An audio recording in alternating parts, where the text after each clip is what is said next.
விசேஷத்துல 18வது வசனத்துல பாதி வசனம் வரைக்கும் நம்ம தியானிச்சிருக்கோம். அதுல இருந்து நம்ம இன்னைக்கு எப்படியாவது முடிச்சிடலாம், 20 வசனமும் முடிச்சிடலாம். அப்போதான் அடுத்தது நம்ம கொஞ்சம் வேக வேகமா போகலாம். ஏன்னா இது அடிப்படை வசனம்னால இது கொஞ்சம் நம்ம கொஞ்சம் ஆழமா பார்க்கணுன்றதுக்காக தான் இது முக்கியமா. இன்னைக்கு ஒரு மிக முக்கியமான சப்ஜெக்டை உங்களுக்கு நான் எடுக்க போறேன். ஏன்னா பாதாளத்தை குறிச்சு, பரலோகத்தை குறிச்சு, அதனுடைய இடங்களை குறிச்சு நான் உங்களுக்கு சில காரியங்களை விளக்கி சொல்லணும்ட்டு கர்த்தர் ஏவினபடினால் அதை குறித்து நான் உங்களோட பேச போகிறேன். அதனால நான் சில காரியங்களை விரிவாக, சில காரியங்களை சுருக்கமாக உங்க மத்தியில் பேச தேவன் கிருபை செய்வாராக. நாம் ஜெபம் செய்வோம். அன்பின் பரலோக பிதாவே, இந்த நாளுக்காக நன்றியோடு துதிக்கிறோம். கர்த்தர் அப்பா, இந்த நாளிலே எங்களை நீர் ஒன்றிணைத்து கோடான கொடி ஸ்தோத்திரம். வேதத்தின் மகத்துவங்களை காணும்படி என் தேவன் எங்கள் கண்களை திறந்துள்ள ராஜா. கர்த்தாவே, நீங்க எங்களோடு இடைப்படுங்க. சத்திய ஆவியாகிய பரிசுத்த ஆவியானவரே, சகல சத்தியத்துல எங்களை நடத்துங்கப்பா. ஏசுவின் நாமத்தில் நல்ல பிதாவே, ஆமென். வெளிப்படுத்தின விசேஷம் 1ஆம் அதிகாரம் 18 பாதியிலிருந்து நம்ம தியானிக்க போகிறோம். இருந்தாலும் முழு வசனத்தை வாசிக்கிறோம். மரித்தேன், ஆனாலும் இதோ சதா காலங்களிலும் உயிரோடு இருக்கிறேன். ஆமென். இந்த காரியத்தை நாம் தியானித்தோம். இயேசு கிறிஸ்து இன்றும் உயிரோடு இருக்கிறார். பிதாவின் வலது பரப்பில் நமக்காக பரிந்து பேசுகிறார். மீண்டு வரப்போகிறார். அவர் ஜீவனுள்ள தேவன் என்பதை குறித்து நம்ம கடந்த வாரத்தில் நாம் தியானித்தோம். அடுத்தது, நான் மரணத்திற்கும் பாதாளத்துக்கும் உரிய திறவுகோல்களை உடையவராய் இருக்கிறேன். இது மிக அற்புதமான ஒரு காரியம். நீ கண்டவைகளையும் இருக்கிறவைகளையும் இவைகளுக்கு பின்பு சம்பவிப்பவைகளையும் எழுது. என் வலது கரத்தில் நீ கண்ட 7 நட்சத்திரங்களின் ரகசியத்தையும் 7 பொன் குத்துவிளக்குகளின் ரகசியத்தையும் எழுது. அந்த 7 நட்சத்திரங்களும் 7 சபையின் தூதர்களாம். நீ கண்ட 7 குத்துவிளக்குகள் 7 சபைகளாம். அருமையானவர்களை, இன்றைக்கு நம்ம இந்த ஒரு வசனத்தை தான் தியானிக்கிறோம். மற்றதெல்லாம் நமக்கு அண்டர்ஸ்டுட், ஏற்கனவே நமக்கு புரிந்த காரியங்கள், ஏற்கனவே நான் உங்களுக்கு டீச் பண்ண காரியங்கள். இன்றைக்கு இந்த ஒரே ஒரு வசனம் தான் நம்ம டீப்பா பார்க்க வரோம். நான் மரணத்திற்கும் பாதாளத்துக்கும் உரிய திறவுகோல்களை உடையவராய் இருக்கிறேன். இப்போ ஒரு திறவுகோல்னா என்னது? ஒரு சாவி. சாவின்னு சொல்லும் பொழுது தேவன் சொல்றாரு, ஒரு சாவி இருக்குதுன்னா அதுக்கு ஒரு வாசல் இருக்கணும். அப்போ இந்த இடத்துல ஆண்டவர் சொல்றாரு, மரணத்துக்கு பாதாளத்துக்கு உரிய திறவுகள்னா மரணத்துக்கு ஒரு வாசல் இருக்கு, பாதாளத்துக்கு ஒரு வாசல் இருக்கு. அப்போ தேவன் என்ன செய்யறாரு, அந்த வாசல்களுக்கு ஒரு சாவியை வச்சிருக்கிறாரு. அந்த சாவியை கர்த்தர் எடுத்துட்டு இருக்கிறாரு.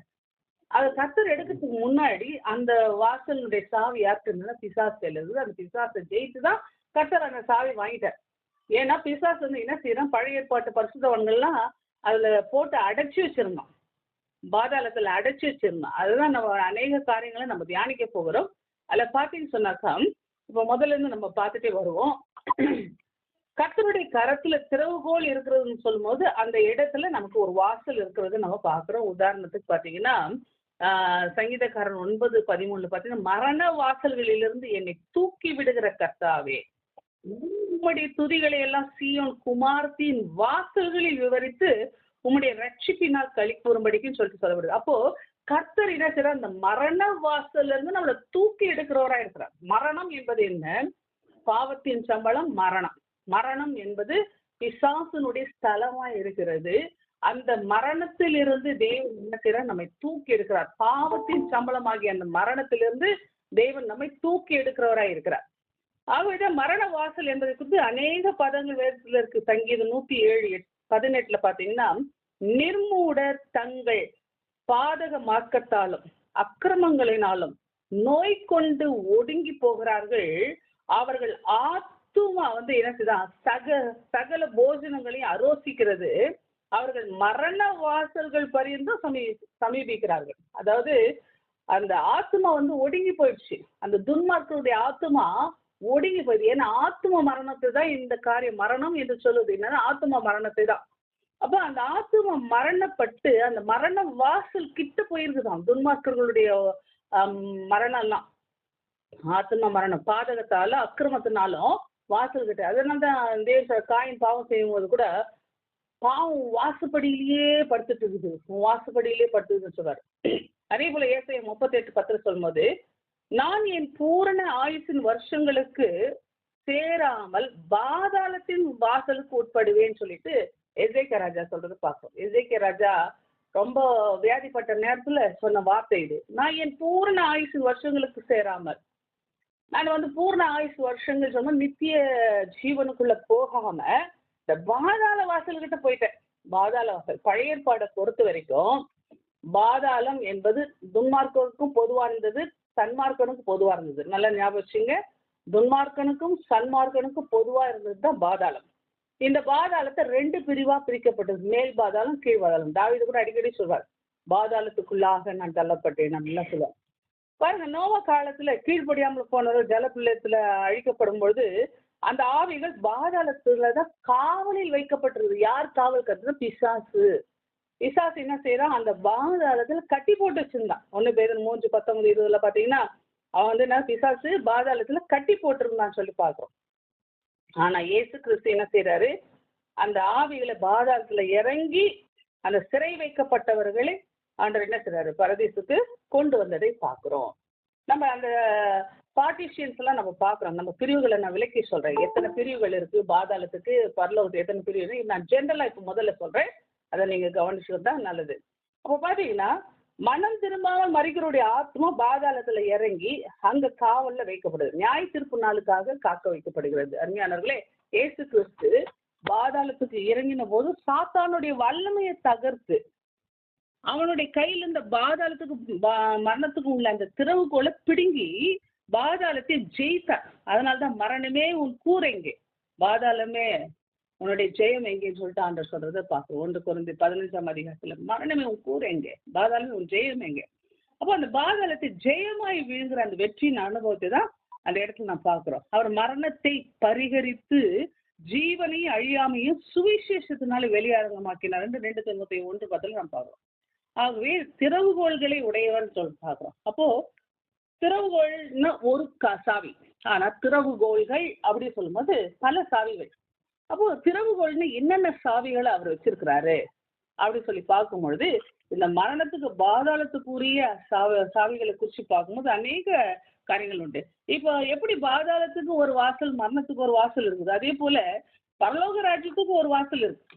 அந்த பரலோகத்தின் வாசல் தான் கர்த்தராகி இயேசு கிறிஸ்து. நானே வாசல், என் வழியாய் ஒருவன் உட்பிரவேசித்தால், யோவான் 10:9 சொல்லும், நானே வாசல், என் வழியாய் ஒருவன் உட்பிரவேசித்தால் அவன் ரட்சிக்கப்படுவான், அவன் உள்ளும் புறமும் சேர்ந்து மேய்ச்சலை கண்டடைவான்.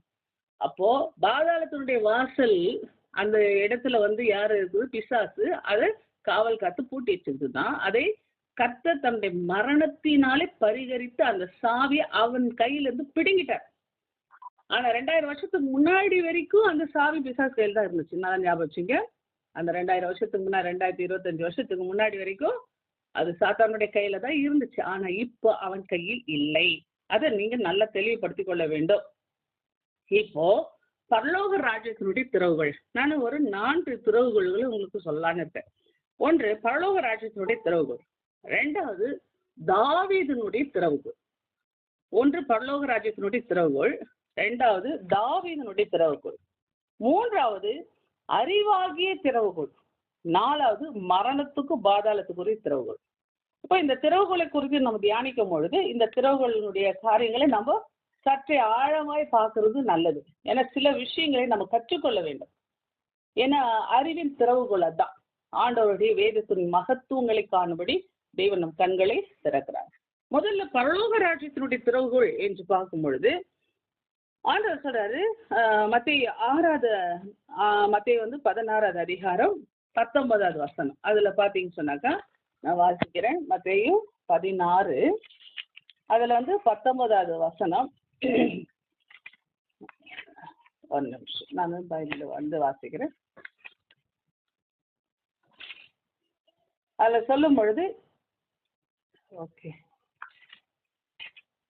16:19 பரலோகத்தின் திறவுகோலை நான் உனக்கு தருவேன். பூலோகத்திலே நீ கட்டுகிறது எதுவோ அது பரலோகத்திலும் கட்டப்பட்டிருக்கும், பூலோகத்திலே நீ கட்டவிழ்ப்பது எதுவோ அது பரலோகத்திலும் கட்டவிழ்க்கப்பட்டிருக்கும் என்றார். ஆமென். அப்போ ஆண்டவர் சொல்றாரு, பரலோக ராஜ்யத்தினுடைய திறவுகோள்களை நான் உனக்கு தருவேன்.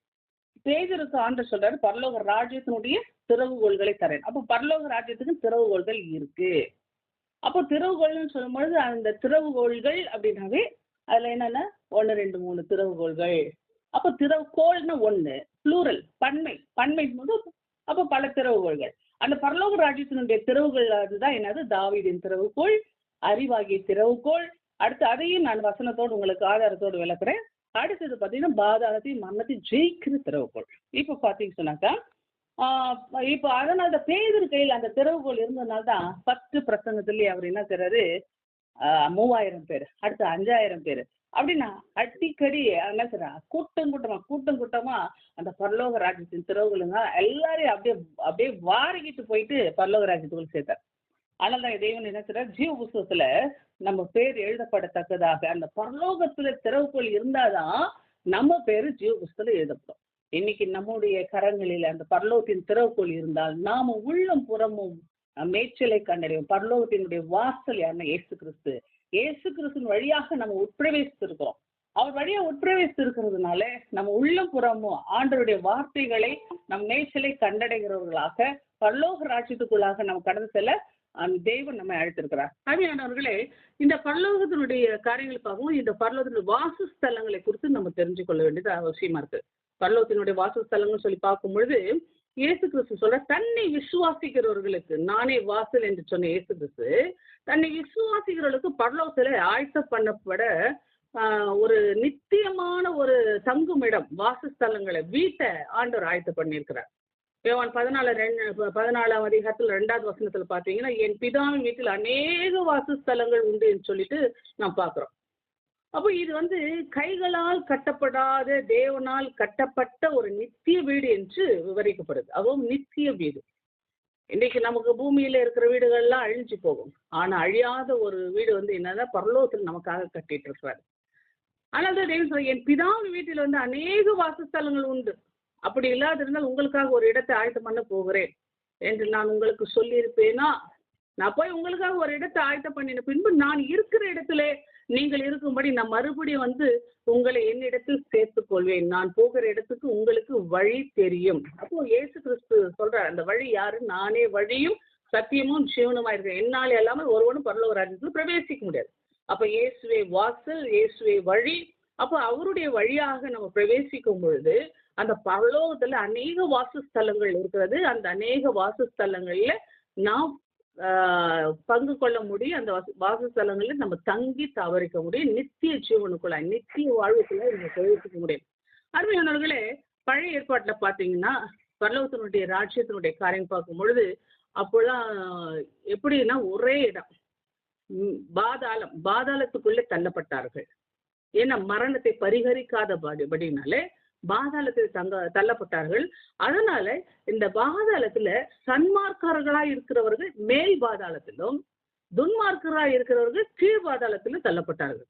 அது ஆங்கிலத்துல எப்படி சொல்லணும்னா ஹேஸ் சொல்லுவாங்க. அதாவது கிரீக் வார்த்தை ஹேஸ் அப்படி சொல்லுவாங்க. அதே போல ஹீப்ரு வார்த்தையில சொல்லும்போது ஷியோல் அப்படின்னு சொல்லுவாங்க. அப்போ இந்த ஷியோல் என்ற இடம், அந்த ஹேட்ஸ் என்ற இடம் என்னன்னா மேல் பாதாளம். அதே போல் கீழ் பாதாளத்துக்கும் ஹேட்ஸ் தான் பேரு, ஷியோல் தான் பேரு. ஆனா இந்த 2 பிரிவை குறித்து நம்ம வேதத்துல அநேக இடங்களில கர்த்தராகிய இயேசு கிறிஸ்து விளக்கி சொல்லியிருக்கிறார். நான் அதை உங்களுக்கு விளக்கி சொல்றேன். பாருங்க, எபேசியர்ல பாத்தீங்கன்னா, அவர் உன்னதத்துக்கு ஏறி சிறைப்பட்டவர்களை சிறையாக்கி மனுஷர்களுக்கு வரங்களை அளித்தார் என்று சொல்லியிருக்கிறார். எபேசியர் 4:8 ஏறினார் என்பதினாலே அவர் அதுக்கு முன்னே பூமியின் தாழ்விடங்கள் இறங்கினார் என்று விளங்குகிறது அல்லவா? இறங்கினவரே எல்லாவற்றையும் நிரப்பத்தக்கதா எல்லா வானங்களுக்கும் மேலாக உன்னதத்தில் ஏறினவராய் இருக்கிறார். அருமையானவர்களே, ஆண்டவராகிய இயேசு கிறிஸ்து சிறைப்பட்டவர்களே, நம்ம ஏற்கனவே சொன்னோம், காவலில் வைக்கப்பட்டவர்களை கர்த்தராகிய இயேசு கிறிஸ்து மீட்டார். அப்போ காவல்ல யார் வைக்கப்பட்டிருக்கிறார்கள் என்று சொல்லி பார்க்கும்போது பழைய ஏற்பாட்டு பரிசுத்தவான்கள், அதே நேரத்துல துன்மார்க்கர்கள் கீழ்பாதாளத்துல இருக்கிறாங்க. அதை குறித்து நான் பிறகு விளக்குகிறேன். இப்பொழுது தன்மார்க்கர்களை குறித்து நான் உங்களுக்கு சொல்றேன். சங்கீதம் 68:18 சொல்லுவது, தேவரி உன்னதத்துக்கு ஏறி சிறைப்பட்டவர்களை சிறையாக்கி கொண்டு போனீர். தேவனாகிய கர்த்தர் மனுஷருக்குள் வாசம் பண்ண பொருட்டு துரோகிகளாகிய மனுஷர்களுக்காக வரங்களை பெற்று கொண்டீர். அப்போ இயேசு கிறிஸ்துக்கு ஒரு கிஃப்ட் ஆண்டர் கொடுத்தா. என்ன கிஃப்ட்? ஒரு ஜெயிக்கிற கிஃப்ட். இந்த சிறைச்சாலைகளை, இந்த பாதாளத்தினுடைய காரியங்களை எல்லாம் ஜெயிக்கிற ஒரு வல்லமை கொடுத்ததுனால அவர் இந்த பூமியில இறங்கி அந்த வரங்களை, அந்த தேவன் கொடுத்த அந்த வரங்களை பெற்றுக்கொண்டவராக இந்த சிறைப்பட்டவர்களை மீட்டு கொண்டு அந்த வரங்களை மனுஷர்களுக்கு கொடுத்தார். தான் பெற்றது மட்டுமல்ல, மனுஷர்களும் அதை ஜெயித்துக்கிட்டு வரணும் அப்படின்றதுக்காக பாதாளத்தை ஜெயிக்கிற அந்த கிருபையை கொடுத்தார். அதுதான் அதனுடைய அடையாளமாக தான் பேதுரு கையில அந்த திறவுகோள்கள் கொடுக்கப்பட்டது. பேதுரு கையில கொடுத்தாலும் நம்ம கையில கொடுத்தாலும் ஒண்ணுதான். ஏன்னு சொன்னா பேதுரு கையில அந்த திறவுகோள் வந்ததுனால அவர் இந்த பூமியில எதையெல்லாம் கட்டுகிறார்களோ அதெல்லாம் பரலோகத்துல கட்டப்படும். இந்த பூமியில எதையெல்லாம் கட்ட வைக்கிறார்களோ அது பரலோகத்துல கட்ட வைக்கப்படும். அப்ப இந்த பூமியில எதை கட்டுகிறோம்? பிசாசை கட்டுகிறோம், பிசாசுடைய கிரியைகளை கட்டுகிறோம், தேவையில்லாத காரியங்களை கட்டுகிறோம். அதெல்லாம் பரலோகத்துல ஆண்டவர் கட்டுகிறார். அதே போல கட்டவிழ்கிறோம், ஆசீர்வாதங்களை கட்டவிழ்கிறோம், சுகத்தை கட்டவிழ்கிறோம். அதெல்லாம் செய்யும்போது அது பரலோகத்தில் நமக்கு கட்டவிழ்க்கப்படுகிறது. அருமையான ஆவிக்குரிய ஒரு கட்டுகளையும் ஆவிக்குரிய கட்டவிழ்க்குதலையும் தேவன் என்ன செய்யறாரு? நமக்காக இந்த காரியங்களை நம்ம அந்த திறவுகளை கொடுத்து பரலோகத்தினுடைய காரியங்களை பாருங்க. நான் தொடர்ந்து சொல்ல சொல்ல உங்களுக்கு புரியும்.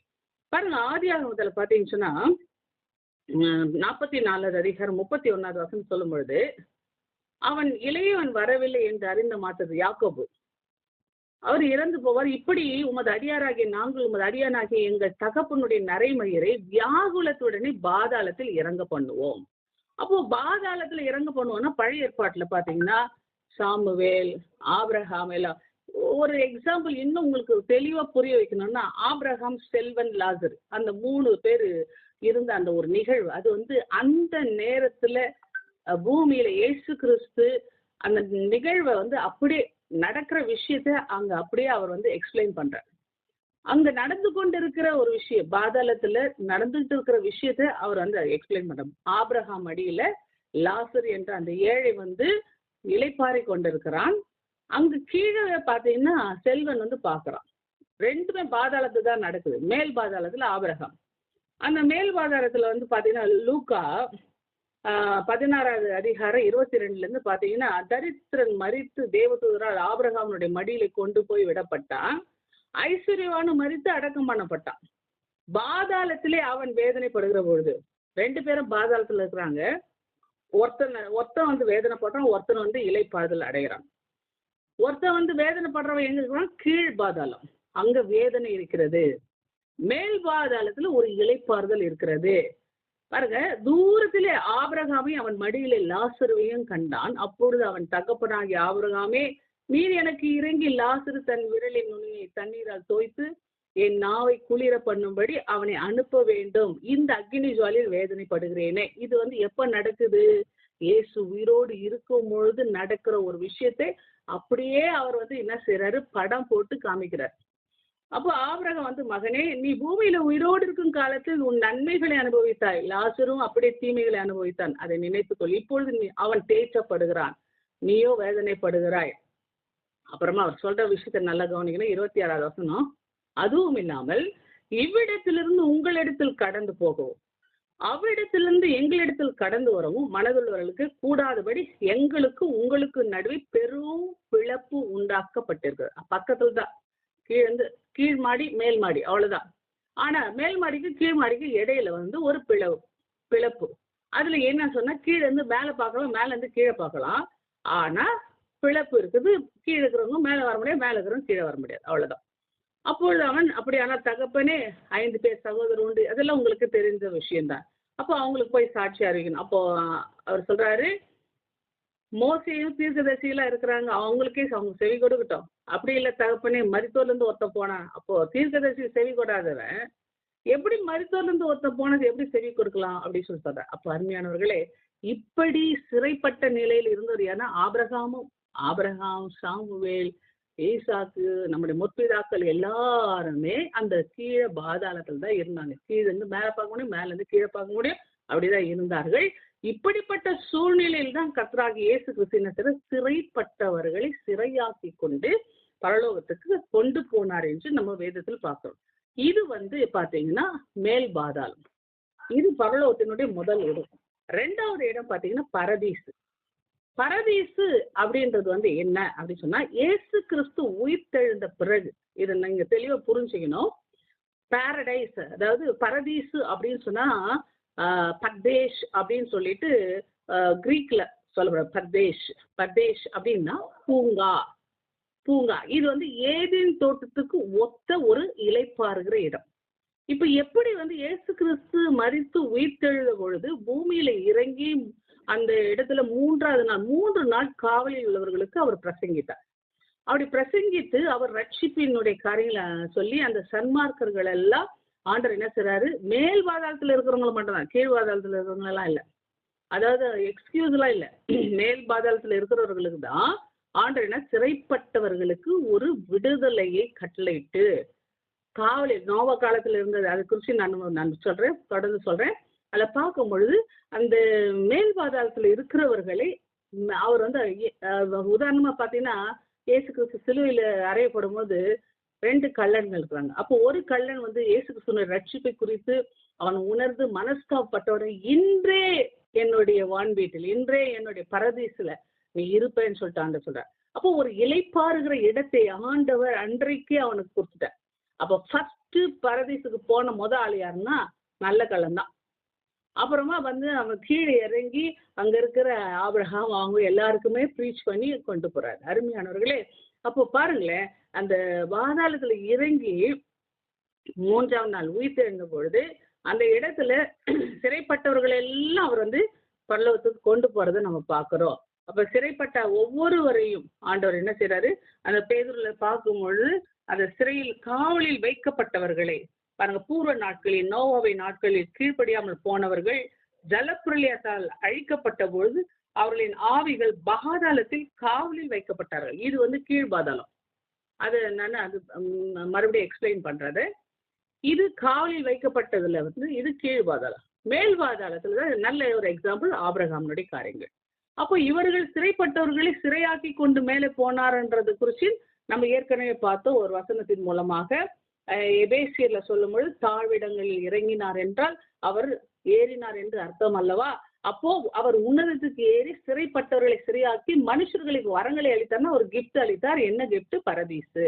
அது இளைப்பாறுகிற இடமா இருக்கிறது. அருமையானவர்களே, இது 2வது இடம், பரலோகத்துல 2வது இடம். 3வது பாத்தீங்கன்னா பரலோகம். பரலோகம் அப்படின்னு சொன்னா பல வானங்கள் கொண்டதுதான் பரலோகம். யூதர்களின் நம்பிக்கைப்படி 7 வானங்கள். அந்த வானம் சொல்லும் போது அந்த பரலோகம் என்பது என்னன்னா ஷமாயிம் அப்படின்னு சொல்லுவாங்க. ஷமாயிம், ஷமாயிம் சொன்னா உன்னதமான ஒரு இடம். அப்போ உன்னதமான, கிரீக்ல சொல்லும்போது ஷமாயிம், அப்போ உன்னதமான ஒரு இடம். இது வந்து கர்த்தர் இந்த உலகத்தை சிருஷ்டிக்கும் போது முதல்ல வானங்களை தான் சிருஷ்டித்தார், வானத்தையும் பூமியையும் சிருஷ்டித்தார். அந்த வானம் என்பது வானங்கள் பல அடுக்குகளை கொண்டதா இருக்கிறது. இப்போ பவுல் அப்போஸ்தலன் கூட சொல்லும் பொழுது நான் 3ஆம் வானம் வரைக்கும் எடுக்கப்பட்டேன். அப்போ எனக்கு ஒருத்தன் தெரியும் 3ஆம் வானம் வரைக்கும் எடுக்கப்பட்டேன்னு. இப்போ ஏற்கனவே பார்த்தீங்கன்னா முதல் வானம் வந்து ஜலத்தினால் ஆனது, ஃபர்ஸ்ட் லேயர் ஜலம். அந்த ஜலத்தின் அந்த ஃபர்ஸ்ட் லேயர் வந்து என்ன செய்யறது, நோவா காலத்துல அந்த முதல் வானமானது இது உடைக்கப்பட்டது. அந்த இடத்துல தான் ஆண்டவர் என்ன செய்யற, வானத்தை வந்து ஜலத்தினுடைய அந்த காரியங்களை அவர் பிளவு செய்து மேலந்து வானம் வந்து கிழிக்கப்பட்டு அந்த ஜலமானது கொட்டினது என்று பார்க்கிறோம். ஃபர்ஸ்ட் லேயர் வந்து ஜலம்.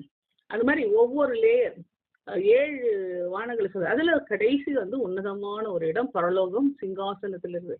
பாருங்க மத்தேயுல பாத்தீங்கன்னா 6ஆம் அதிகாரம் 19வது சொல்லும்போது ஆண்டவர் சொல்ற, பூமியில உங்களுக்கு பொக்கிஷங்களை சேர்த்து வைக்காதீங்கள், பூச்சி துருவும் அழிக்கும், திருடர்கள் கண்ணமிட்டு திருடுவாங்க, பரலோகத்தில் உங்களுக்காக பொக்கிஷங்களை சேர்த்து வையுங்கள், அந்த பூச்சியின் துருவும் அழிக்காது, திருடர்களும் கண்ணமிட்டு திருட மாட்டாங்க அப்படி சொல்லிட்டு சொல்றாரு. அப்போ பரலோகம் ஒண்ணு இருக்குது என்பதை ஒரு கன்ஃபார்ம் பண்ணுகிற ஒரு காரியத்தை சொல்றாரு. அதே போல இயேசு கிறிஸ்து ஞானஸ்நானம் பெற்ற உடனே வானம் வந்து திறக்கப்பட்டு அந்த இடத்துல இருந்து பரிசுத்த ஆவியானவர் இறங்கி வர்றதை பாக்குறோம். ஜலத்துல இருந்து கரையேறின உடனே வானம் திறக்கப்பட்டது என்று பாக்குறோம் மார்க்ல. அப்போ இயேசு கிறிஸ்து ஞானஸ்நானம் பெறும் பொழுது வானம் திறக்கப்பட்டது. அதே போல யோவான் 1ஆம் அதிகாரம் 51ல சொல்லும் போது இயேசு கிறிஸ்து சொல்றாரு, வானம் திறந்திருக்கிறதையும் தேவதூதர்கள் மனுஷகுமாரன் இடத்திலிருந்து ஏறுகிறதையும் இறங்குகிறதையும் நீங்கள் இது முதல் காண்பீர்கள் என்று மெய்யாக மெய்யாக. ஏன்னா கர்த்தருடைய கரங்கள் இருந்து பல நன்மையான காரியங்கள் இந்த பூமியில வெளிப்பட்டது, நிறைய விடுதலை, நிறைய சுகம், நிறைய காரியங்கள்லாம் நடக்குது. இது எல்லாத்தையும் பார்த்தீங்கன்னா இது தூதர்கள் தான் பார்த்தீங்கன்னா இடத்துல பெத்தஸ்தா குளத்துல பார்த்தீங்கன்னா தூதன் வந்து கலக்குவான். தண்ணி கலக்கும் பொழுதுதான் அந்த இடத்துல சுகம் கிடைச்சதுன்னு சொல்லி பார்க்குறோம். இப்போ ஏசு கிறிஸ்து கமாண்ட் பண்ணும்பொழுது அந்த இடத்துல வந்து தூதர்கள் அவருடைய ஜெபத்தை எடுத்துட்டு வர்றதோ. இப்ப ஏசு கிறிஸ்து இந்த பூமியில இருக்கும்போது மனுஷகுமாரனா தான் இருந்தார். நம்மை போல ஒரு பாடுள்ள மனுஷனா தான் இருந்தார். அதனால ஏசு கிறிஸ்துடைய ஜெபம் கூட ஸ்ட்ரைட்டா போறதில்லை. அவருக்கும் வந்து தூதர்கள் இருந்தார்கள். அந்த தூதர்கள் அவருடைய ஜெபத்தை எடுத்துக்கொண்டு மேல போறதும் கீழே வர்றதோ அப்படியே மேலே கீழே எப்படி யாக்கோபு வந்து ஒரு தரிசனம் பார்க்கும் பொழுது தூதர்கள் வந்து ஹெவன்லி லேடர்ன்னு சொல்லுவாங்க. அப்ப பரலோக ஏணி மூலமாய் தூதர்கள் மேலே கீழே ஏறி இறங்குறத அவர் பார்த்தாரு. அதே போலதான் இயேசு கிறிஸ்து ஜெபிக்கும் பொழுதும் தூதர்கள் வந்து எல்லா காரியங்களையும் செய்தார்கள். அதனாலதான் இயேசு கிறிஸ்து இதை தெளிவா சொல்றாரு. தூதர்கள் மனுஷகுமாரத்திலிருந்து ஏறுகிறது இறங்குகிறது நீங்கள் இது முதல் காண்பீர்கள். ஏன்னா ஆண்டவருடைய ஜெபங்கள் கேட்கப்பட்டு அதுக்கு பதில் கொண்டு வரப்பட்டு உடனுக்குடன் நிறைய காரியங்கள் நடந்துட்டே இருந்தது. அதனாலதான் மேலே கீழே தூதர்கள் நிறைய வேலை ரொம்ப பிஸியா இருந்தாங்க இருந்த காலத்துல. ஆனா இன்றைக்கு நம்முடைய ஜெபங்கள் குறைவா இருக்கிறதுனால நம்முடைய ஜெபங்கள் உடனுக்குடன் கேட்கப்படுவது குறைவா இருக்குது. ஏன்னா நாம வந்து என்ன செய்யறோம், அதிகமாய் கர்த்தரை போல அதிகமா நம்ம ஜெபிக்கிறது இல்லை. சரி, அதே போல அப்போஸ்தலர் 7ஆம் அதிகாரத்தை பார்த்தீங்கன்னா வானம் எனக்கு சிங்காசனம் பூமி எனக்கு பாது. அப்போ வானத்தினுடைய சிங்காசனம், அந்த சிங்காசனம் கர்த்தருடைய இதமாய் இருக்கிறது என்பதை நான் தங்கி இருக்கிற ஸ்தலம் வேற எந்த ஸ்தலத்துல நான் தங்குவேன்? இந்த பூமியில எங்க நான் தங்க முடியும்? வானம் தான் எனக்கு சிங்காசனம் பூமி எனக்கு பாதவடி. அப்போ நம்ம தங்கத்தக்கதான இடமாய் கர்த்தர் நம்மை தெரிந்து கொண்டிருக்கிறார். ஆக பரலோக ராஜ்யம் அவர் தங்குகிற வாசஸ்தலமா இருக்கு. அதனால்தான் பரலோக ராஜ்யத்தை குறித்து சொல்லும் போது கூட பரலோக ராஜ்யம் அங்க இங்க சொல்லுவாங்க. அந்த பரலோக ராஜ்யம் இந்த பூமியில நமக்குள்ளே கொண்டு வருவதுதான் அவருடைய சித்தமா இருக்கிறது. தேவனுடைய ராஜ்யத்தை நமக்குள்ளே ஸ்தாபிக்கிறது தான் தேவனுடைய சித்தமா இருக்குது. அருமையானவர்களே, இது மிகப்பெரிய சத்தியம். அப்போ தேவனுடைய ராஜ்யம் அங்க இங்க சொல்றது இல்லை. ஆண்ட சொல்ற அந்த ராஜ்யம் உங்களுக்குள்ள இருக்கிறது. அப்போ பரலோக ராஜ்யம் என்பது புசிப்பும் குடிப்பும் அல்ல, அது தேவ ஆவியினால் உண்டாகக்கூடிய சந்தோஷம் சமாதானமா இருக்கிறது. ஆக அந்த பரலோக ராஜ்யத்தை இன்றைக்கு நீங்களும் நானும் பெற்றுக்கொள்ள வேண்டும் என்பதுதான் தேவனுடைய சித்தம். அது தேவன் வாசம் செய்கிற ஸ்தலமா இருக்கிறது. அந்த தேவன் வாசம் செய்கிற ஸ்தலத்தை நமக்காக இந்த பூமியில கர்த்தராகிய இயேசு கிறிஸ்து மூலமாக நம்மளை தேவனுடைய ஆலயமாய் மாற்றி நமக்குள்ளே வாசம் செய்ய அவர் சித்தம் உள்ளவராய் இருக்கிறார். அப்போ தேவனுடைய ராஜ்யம் நமக்குள்ளே வைக்கப்படுகிறது.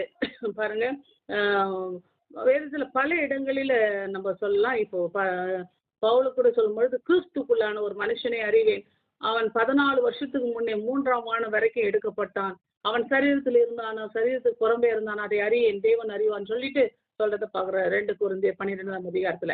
ஆக இயேசு கிறிஸ்து நமக்கு சொல்லி கொடுக்குற ஒரு காரியம் பரலோக ராஜ்யம் ஒன்று இருக்கிறது.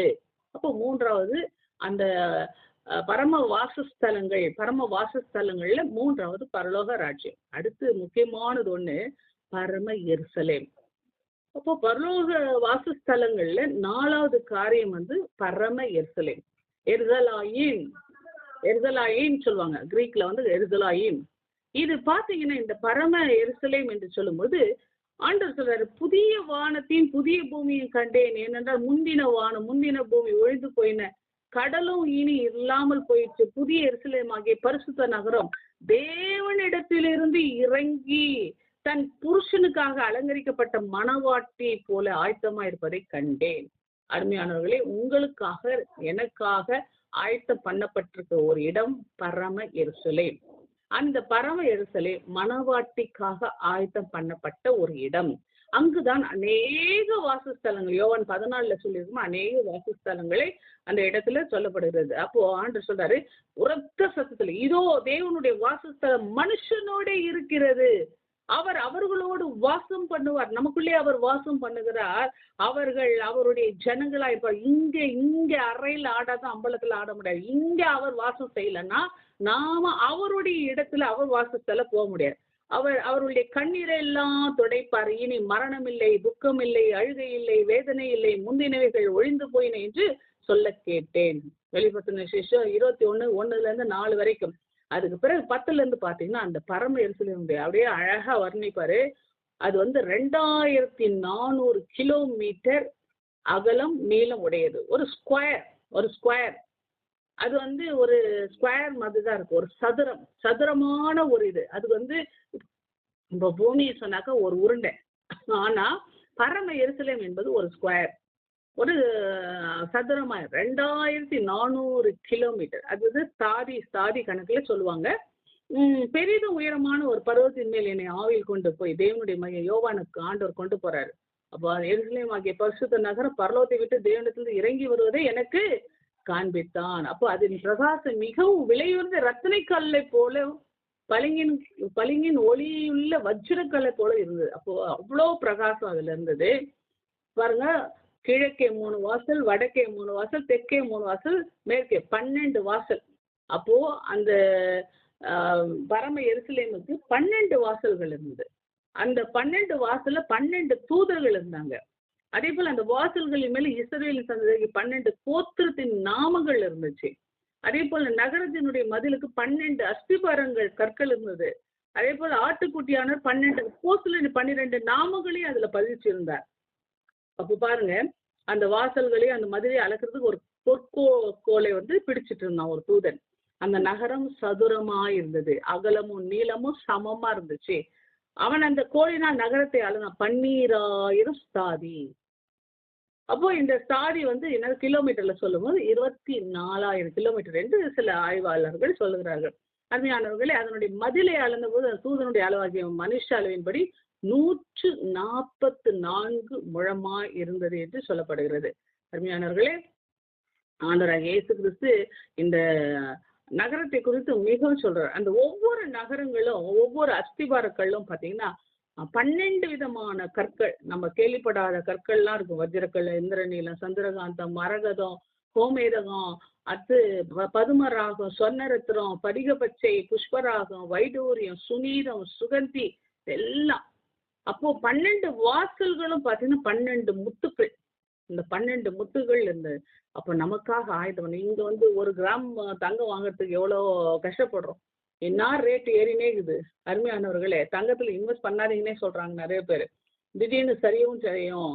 இப்போ யுத்தம் வளர்க்கறதுனால தங்கத்தினுடைய விலை, இப்போ பொருளாதாரத்தினுடைய காரியங்கள்னால இப்படி ஃபிளக்சுவேஷன் ஆயின்னு இருக்குது. அதனால இப்போ ஒரு சின்ன பொருள், ஒரு சின்ன குண்டுமணி வாங்குறதுக்கு அவ்வளோ கஷ்டப்படுறோம், வேதனையா இருக்கு, அதிக ரேட்டா இருக்குதுன்னு.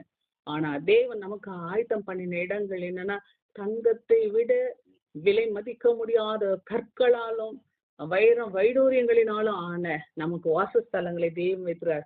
நம்ம நடக்கிற இடமே தங்க பொத்தல வீதியா தான் இருக்கும். அருமையானவர்களே, அந்த இடத்துல ஆண்டவர் சொல்றாரு, உங்க தேவாலயம் இல்லை, ஆண்டவராக இயேசு கிறிஸ்து தான் ஆலயமா இருக்கிறார். ஆட்டுக்குட்டியானவர் தான் அந்த இடத்துக்கு ஆலயம். அப்போ அந்த இடத்துல சூரியன் சந்திரனே தேவைப்படலை, இயேசு கிறிஸ்துவே அந்த இடத்துல வெளிச்சமா இருக்கிறார். அவர்தான் நீதியின் சூரியனா இருக்கிறார். அப்போ பூமியின் ராஜாக்கள் அங்க வந்து யாருமே, இந்த பூமியில இருக்கிற ராஜாக்கள், இந்த பூமியில இருக்கிற எந்த கனமும் மகிமை அங்கெல்லாம் ஒன்றும் செல்லுபடி ஆகாது. நம்ம எல்லாரும் ஒரே மாதிரி தான் இருப்போம், ஒரே குமாரனின் சாயலை பெற்றவர்களாக தான் இருப்போம். அங்க ராக்காலம் இல்லை, அந்த வாசல்கள் பகல்ல அடைக்கப்படுவதில்லை. அந்த இடத்துல வந்து எந்த உலகத்தினுடைய மகிமை ஒன்றும் இல்லை. நீ என்னதான் கோடீஸ்வரியரா இருந்தாலும் அந்த இடத்துல உலகத்தின் மகிமை எங்கேயும் ஒன்றும் கொண்டு போக முடியாது. இந்த பூமியில என்னதான் படிச்சாலும் உலகத்தின் மகிமை அங்க போவே போகாது. நீங்க எவ்வளவு பெரிய ஆளா இருந்தாலும் அங்க போக முடியாது, எவ்வளவு ரெவரண்டா இருந்தாலும் அங்க போக முடியாது. அருமையானவர்களே, ஆண்டவர் தீட்டுள்ளது, அருவருப்பு, பொய் நடப்பிக்குவான், எதுவுமே அங்க பிரவேசிப்பதில்லை என்று சொல்றார். ஜீவ புஸ்தகத்துல பேர் எழுதப்பட்டவங்க மட்டும்தான் பிரவேசிப்பாங்க. இப்போ நீங்களும் நானும் ஆண்டவராகிய இயேசு கிறிஸ்துவால் ரட்சிக்கப்பட்டதுனாலே, ரட்சிக்கப்பட்ட உடனே முத்திரிக்கப்பட்டு நம் பெயர்கள் ஆட்டுக்குட்டியானுடைய ஜீவ புஸ்தகத்துல எழுதப்பட்டிருக்கு. ஆனால் நமக்கு அந்த வாய்ப்பை தேவன் கொடுக்கிறார்.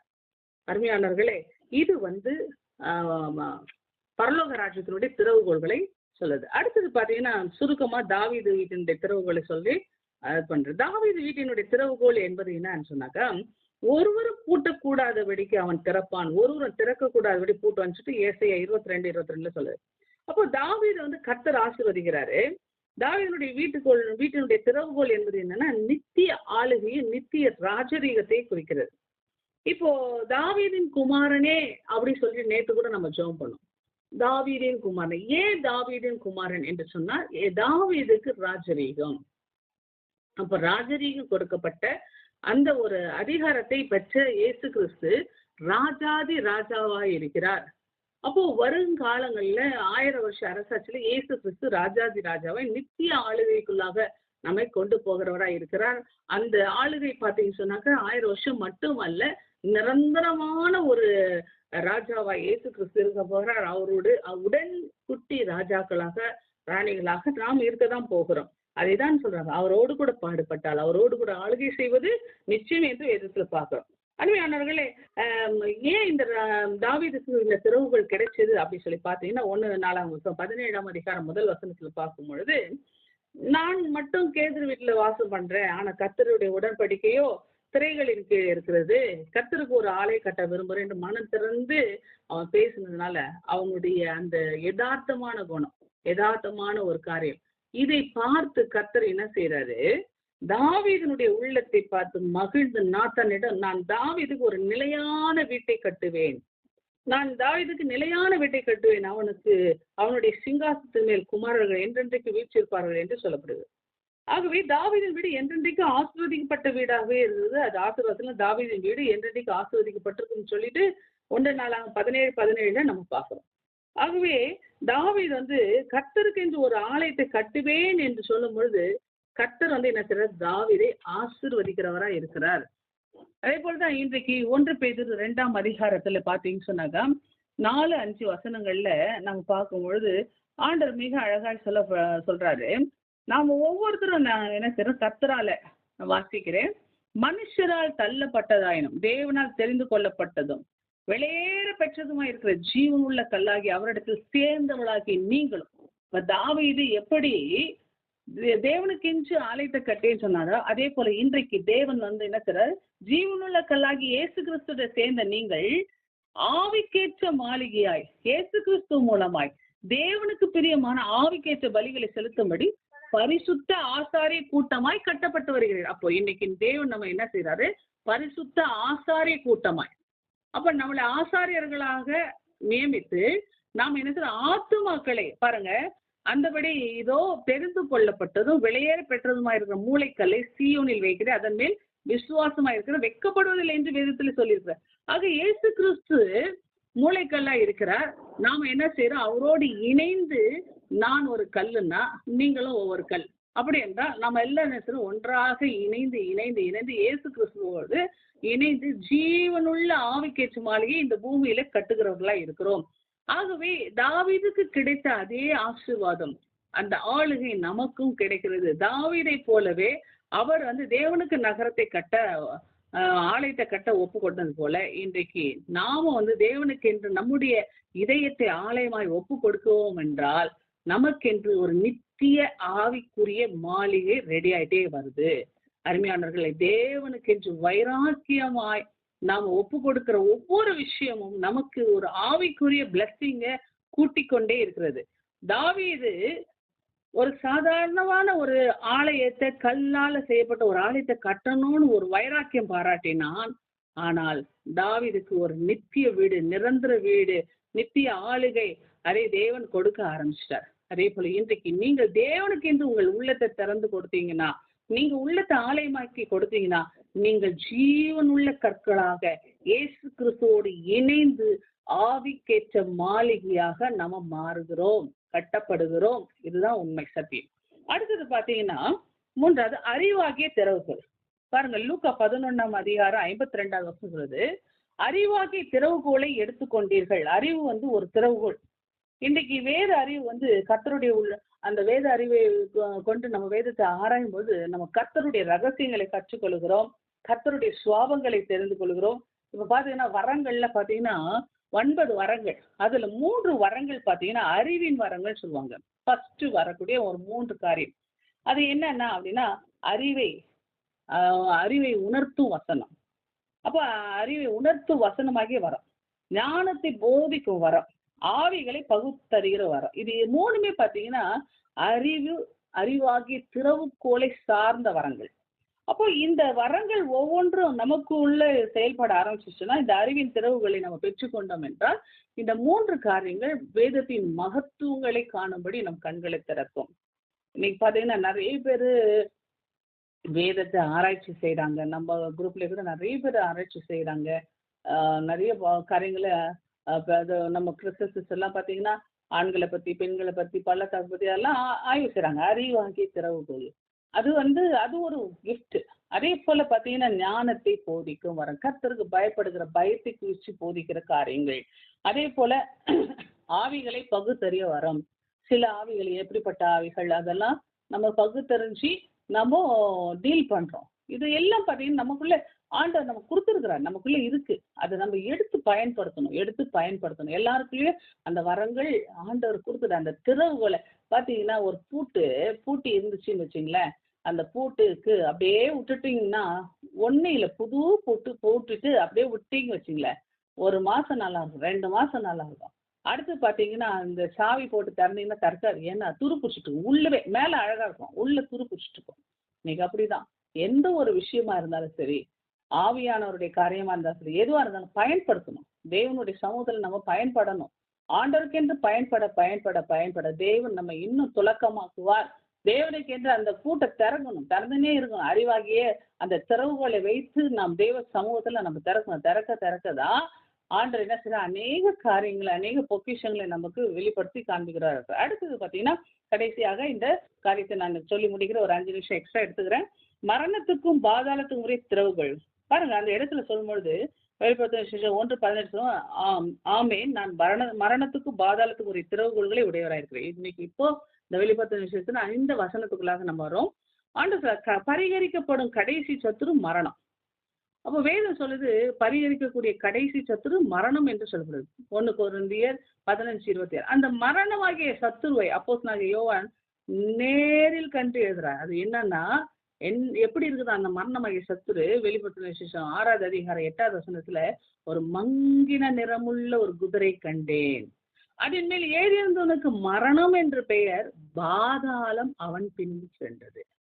அப்போ வெளிப்படுத்தின விசேஷம் 6வது அதிகாரத்துல 8வது வசனம் அது போல சொல்லுது, மங்கின நிறமுள்ள குதிரை. அது மேல ஏறி இருந்தவனுக்கு பேரு மரணம், அவன் பின்னாடி பாதாளம் போச்சான். இன்னைக்கு பாவம் செய்கிற ஆத்துமாக்கள் எல்லாமே மரணத்துக்குள்ளாக விற்கப்படுகிறார்கள், மரண பயத்துக்குள்ளாக விற்கப்படுகிறார்கள். மரணத்தை குறித்து வேதம் நமக்கு நிறைய எச்சரிக்குது. பாத்தீங்கன்னா ரோமர் 6ஆம் அதிகாரம் 23வது வசனம், பாவத்தின் சம்பளம் மரணம். ரோமர் 8:6 சொல்லுது மாம்ச சிந்தை மரணம். 2 கொரிந்தியர் 7:10 சொல்லுது லௌகீக துக்கம் மரணத்தை உண்டாக்கும். இந்த உலக பிரகாரமான துக்கம் உங்க ஆத்துமாவை மரணத்துக்குள்ளாக்கும். பாவம் பூரணமாக ஆகும் பொழுது மரணத்தை பிறப்பிக்கும். யாக்கோபு 1 அதிகாரம் 15வது வசனம் சொல்லும் பாவம் பூரணமாகும். நீதிமொழிகள் 2:18 சொல்லும் பரஸ்திரி வீட்டை நோக்கி செல்கிறவன் மரணத்துக்கு பின்னாடி போறான். ஆகவே அருமையானவர்களே, சரீரத்தில் இருக்கிற மரணம் உண்டு, ஆனா பாவத்தின் விளைவாக ஆத்துமாவில் வரக்கூடிய மரணம் மிக மோசமான ஒன்றா இருக்கிறது. அருமையானவர்களே, தேவன் நமக்கு சொல்லிக் கொடுக்கிற காரியம் பாருங்க, சரீர மரணத்துக்கு கொஞ்சம் பயப்பட வேண்டியதில்லை. ஏன்னா அது நித்திரை. கர்த்தர் சொல்றார் நித்திரை. சரீர மரணம் என்பது நித்திரை. இங்க கண்ணு முன்ன பரலோகத்தில் விழிப்போம். ஆனால் ஆத்தும மரணம் என்பது அது அக்னி கடலுக்குள்ளாய் கொண்டு செல்கிற ஒரு காரியமா பாருங்க. யவீர் வீட்டுல ஆண்டவர் சொல்றாரு, சிறு பெண்ணை பார்த்து, அந்த செத்து போன ஒரு பெண்ணை பார்த்து சொல்றாரு, சிறு பெண்ணை எழுந்துரு. அப்ப அந்த சிறு பெண்ணினுடைய உள்ள அந்த உடலுக்குள்ள உயிர் புகுந்து அந்த பெண் என்ன செய்யறாரு, அந்த பெண் எழுந்துடுறா. அப்போ அந்த மரணத்தினுடைய திறவுகோலை கர்த்தர் எடுக்கிறார். அப்போ அருமையானவர்கள், நாயினூர் விதவினுடைய மகன் இறக்கும் போது அந்த இடத்துல பல மணி நேரம் ஆயிடுச்சு. ஆனாலும் மனதுருகி வாலிபனை எழுந்துரு. இப்போ மரணத்தினுடைய திறவுகளை எடுத்துடுறாரு. அது உயிர் தேர்ந்த பிறகு பாதாளத்தின் திறவுகளை எடுக்கிறாரு. அப்போ மரணத்தை அப்படியே என்ன செய்யற ஒன்னொன்னா பாருங்க. முதல்ல சிறு பெண்ணு உடனே அங்க கூப்பிட்டுட்டு போய் சில மணி நேரத்துல பல மணி நேரம் ஆன அந்த வாலிபனை எழுப்புறாரு. அடுத்து 4 நாளான லாசரு எழுப்புறாரு பாருங்க. 4 நாள் ஏசு கல்லறைக்கிட்ட லாசருவே வெளியே வா அவர் சொன்னதான் அவன் மரண கட்டுகள்லாம் உடைப்பட்டு வெளியே வந்தான். ஆண்டவர் சார், நானே உயிர் தேர்தலும் ஜீவனமாயிருப்பேன், என்னை விசுவாசிக்கிற மரித்தாலும் பிழைப்பான், உயிரோடு இருந்து என்னை விசுவாசிக்கிற மறியாமலோ இருப்பான் என்று சொல்லப்படுது. ஆக எவ்வளவு வல்லமையான வார்த்தைகள் பாருங்க. ஆண்டவராக இயேசு கிறிஸ்து சொல்றார், பயப்படாத, நான் முந்தினவரும் பிந்தினவரும் உயிர் உள்ளவருமாய் இருக்கிறேன், மரித்தேன், சதா காலம் உயிரோடு இருக்கிறேன். ஆமை, நான் மரணத்துக்கு பாதாளத்தினுடைய திறவுகோலை வைத்திருக்கிறேன். அப்போ இயேசு கிறிஸ்து உயிரோடு இருக்கிறவர், மரணத்தை ஜெயித்தவர், பாதாளத்தை ஜெயம் கொண்ட, மரணமே உன் கூர் எங்கே, பாதாளமே உன் ஜெயம் எங்கே என்று கேட்டு ஜெயம் எடுத்தவர் என்று நாம் பார்க்கிறோம். அருமையானவர்களை, எருசலேம் வீதிகளில் பேதுரு தைரியமா இயேசு கிறிஸ்தை சொல்லி பிரசங்கிக்கும் பொழுது, இந்த இயேசுவை தேவன் எழுப்பினார், இதற்கு நாங்கள் எல்லாம் சாட்சிகள் சொல்றார். அதே போல பாத்தீங்கன்னா தொற்கால் அந்த தபித்தால் வியாதிப்பட்டு இருக்கும் பொழுது அந்த இடத்துல பேதுரு முழங்கால் படிக்கிட்டு அந்த பேதுரு பக்கத்துல இருந்து தொற்கால பார்த்து தபித்தாலே எழுந்துரு அப்படின்னு சொன்னார். எழுந்துருன்னு சொன்னபோது அந்த இடத்துல பேதுரு பார்த்து ஏஞ்சி உக்காண்டா. அப்போ இயேசுகிட்ட மட்டும் இல்லை, ஆண்டவர் நம்ம கையில அந்த திறவுகோலை கொடுத்திருக்கிறார். பேதுரு கையில் அந்த திறவுகோலை கொடுத்தார். அதனால் பேதுரு அந்த மரணத்தை ஜெயிக்கிற ஒரு திறவுகோல் இருந்தனால்தான் உயிரோடு எழுப்புகிறார். ஐத்துகு என்ற ஒரு வாலிபன் 3ஆம் மாடியிலிருந்து விழுறான். அப்போ பவுல் கையில் அந்த திறவுகோல் இருந்துச்சு. அவன் மேல விழுந்து, பவுல் அந்த பையன் மேல விழுந்து அவன் உயிரோட எழ வைக்கிறாரு. அப்போஸ்தலர் 20ஆம் அதிகாரம் 12வது வசனம். இப்படி சீஷர்கள் எல்லாருமே பாத்தீங்கன்னா அநேக காரியங்களை செய்கிறாங்க. அதே போல பாத்தீங்கன்னா மரணத்துக்கு ஒப்புவிக்கப்பட்டவர்களை விடுவிக்க கூடுமானால் விடுவி என்று வேதம் சொல்லுறாரு. இந்த மரணத்துக்கு என்றால் சரீர மரணம், 2வது ஆத்மீக மரணம். ஆத்மா பாத்தீங்கன்னு சொன்னாக்கா நிறைய இடங்கள் யாக்கோபுல கடைசி வசனத்துல சொல்லும் பொழுது, நம்ம அவருடைய பாவங்களை நம்ம மூடும் பொழுது, அந்த பாவங்கள்ல இருந்து அவங்களை விடுதலை செய்யும் போது அந்த நரகத்திலிருந்து நம்ம அவர்களை தப்பு வைக்கிறோம் என்று வேதம் சொல்கிறது. வேதத்துல நம்ம தெளிவா சொல்றது, நான் வாசிக்கிறேன், தப்பி போன மார்க்கத்தில் நின்று பாவியை திருப்புகிறவன் ஒரு ஆத்மாவை மரணத்திலிருந்து ரட்சித்து திரளான பாவங்களை மூடுவான் என்று அறிய கடவன். எவ்வளவு அருமையான வசனம் பாருங்க. தப்பி போன மார்க்கத்திலிருந்து பாவியை திருப்புகிறவன் ஒரு ஆத்மாவை மரணத்திலிருந்து ரட்சித்து திரளான பாவங்களை மூடுவான் என்று அறிய கடவன். அப்போ நம்ம திரளான பாவங்களை அவனுக்கு மூடுறோம், அவனை என்ன செய்யறோம், மரணத்திலிருந்து ரட்சிக்கிறோம். அப்போ மரணத்திலிருந்து ரட்சிக்கிற ஒரு வேலையை கொடுக்குறாரு.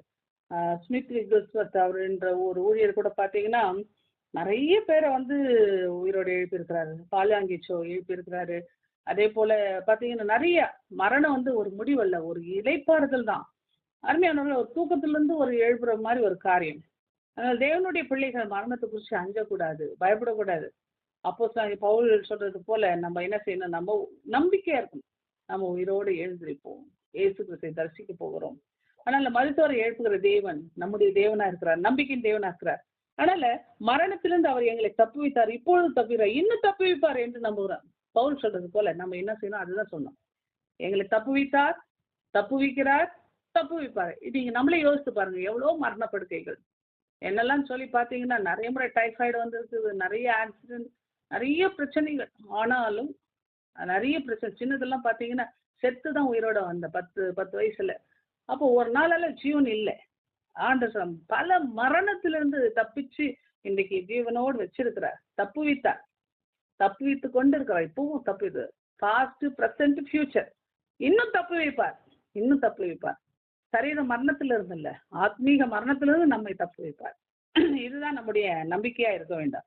அருமையானவர்களே, இது ரொம்ப முக்கியமான காரியம். ஆனால் இந்த ஒரு 4 காரியங்களை மட்டும் நான் சொல்லி முடிச்சிடுறேன். இந்த பாதாளம் என்று சொல்லும் பொழுது இந்த நரகத்தினுடைய வாசல்கள், பரலோகத்தினுடைய வாசஸ்தலங்கள் சொல்லி பார்த்தோம். இப்போ நரகத்தினுடைய வாசஸ்தலங்கள் சொல்லும்போது முதல்ல பாதாளம் சொன்னா ஹேட்ஸ். முதல்ல மேல் பாதாளம் பார்த்தோம், இப்போ கீழ் பாதாளம். யோபு புஸ்தகத்துல 7ஆம் அதிகாரம் 9, 10, 11 வசனம் சொல்லும்போது, மேகம் பறக்கிறது போல பாதாளத்துல இறங்குறோம், இனி ஏறி வரான். நாம முதல்ல வாஸ்து எபேசர்ல ஏறி வந்தாங்க. சிறைப்பட்டவர்கள் சிறை மீட்கப்பட்டார்கள். அவர்கள் ஏறி வருவதற்குரிய இடம் மேல் பாதாளம். ஆனால் இங்கே இறங்குகிறவன் இனி ஏறி வர முடியாது. இனி தன் வீட்டுக்கு திரும்பான். அவன் ஸ்தலம் இனி அவனை அறியாது. இனிமே அவனை எதுவுமே செய்ய முடியாது. ஆகையால் நான் என் வாயை அடக்காமல் என் நாவின் வேதனையினால் பேசி என் ஆத்மாவின் கசப்பினால் அங்கலாய்ப்பேன் என்று சொல்லப்படுகிறது. பாருங்க, அந்த ஆவியிலே அவர்கள் போய் காவலில் உள்ள ஆவிகளுக்கு பிரசங்கித்தான்னு சொல்லிட்டு இயேசு கிறிஸ்து சொல்றாரு. அந்த பூர்வத்தில் நோவா பேழை ஆயுதம் பண்ணும் நாட்களில் தேவன் நீடிய பொறுமையோடு காத்திருந்த பொழுது கீழ்ப்படியாமல் போனவைகள் அந்த பேழையில சிலராக 8 பேர் மாத்திரம்தான் பண்ணாங்க, ரட்சிக்கப்பட்டாங்க. எல்லாம் அவங்க கீழ் பாதாளத்துல இருந்தாங்க. அங்க இயேசு கிறிஸ்து சொல்ற இப்படி ஒரு காரியம் வரும் என்பது அன்றைக்கே அங்க நோவா, ஏனோக்கு எல்லாரும் அறிவிச்சாங்க. ஏனோக்கு பார்த்தீங்கன்னா ஒரு தீர்க்கதரிசி, மிகப்பெரிய தீர்க்கதரிசி. இயேசு கிறிஸ்துனுடைய வருகை குறித்து அப்பவே அவர் அறிவிச்சிட்டார். அவர் தான் வந்து இயேசு கிறிஸ்து வரப்போகிறார் என்பதை முதல்ல அறிவிச்ச ஒரு பெரிய தீர்க்கதரிசி ஏனோக்கு தான். அருமையானவர்களே, இது வந்து முதல் காரியம் வந்து பாதாளத்தினுடைய கீழ் பாதாளத்தினுடைய காரியம். ரெண்டாவது பார்த்தீங்கன்னா சுருக்கமா நான் சொல்றேன், முடிவில்லாத குழி. அதாவது முடிவில்லாத குழின்னா பாதாளத்தினுடைய குழி. பாதாளம், அது பாதாளத்துல இன்னொரு குழி, பாட்டம்லெஸ் பிட் அப்படி சொல்லுவாங்க. அது கிரீக்ல என்ன சொன்னா அபசோஸ், அபெசோஸ் அப்படின்னு சொல்லுவாங்க. அதாவது என் ஆத்மா துக்கத்தில் நிறைந்திருக்கிற இது, என் ஜீவன் பாதாளத்துக்கு சமீபமாய் வந்திருக்கிறது. நான் குழியில் இறங்குகிறவர்களோடு எண்ணப்பட்டு பலனற்ற மனுஷரை போலானேன் என்று சொல்லப்படுது. மரித்தவர்களில் ஒருவனை போல் நெகிழப்பட்டிருக்கிறேன். இனி ஒருபோது நினையாதபடி உமது கையால் அறுப்புண்டு போய் பிரேத குழிகளிலே கிடக்கிறவர்கள் போயிருக்கிறேன். என்னை பாதாள குழியிலும் இருளிலும் ஆழங்களிலும் வைத்தேன். இந்த பாதாள குழி என்பது அதுக்கு அடித்தளமையில பாட்டம்லெஸ் பிட். அதை பிட்டுனா குழி, பாட்டம்லெஸ்னா கீழே வந்து அடித்தளமே இல்லாத குழி. அது கீழே போயிட்டே இருக்கும், இருளுக்குள்ள போயிட்டே இருக்கும், ஆழத்துக்குள்ள போயிட்டே இருக்கும்.